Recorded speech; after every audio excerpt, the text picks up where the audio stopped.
Macam biasa every month kita akan prepare something untuk kita rating lah kan. Okay, jom Astro.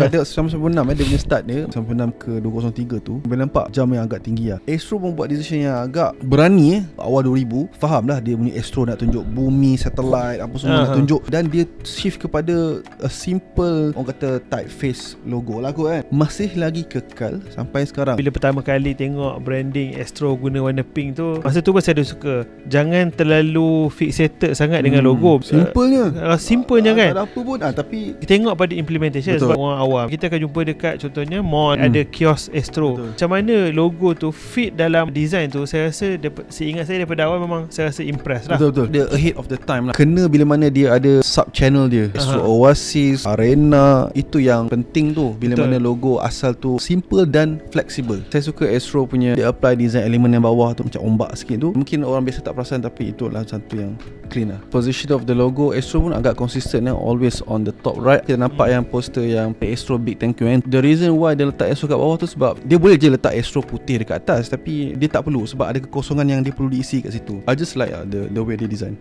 Okay, jom kita rating Astro man. So saya rasa 8 lah yang pada saya lah.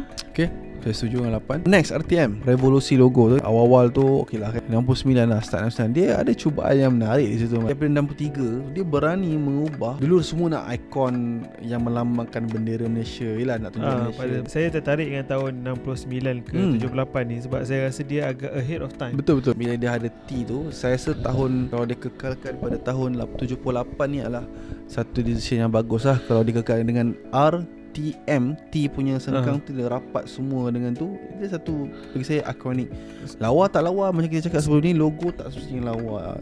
Penulisan klik tu boleh tak beritahu siapa yang buat decision pilih font tu kan?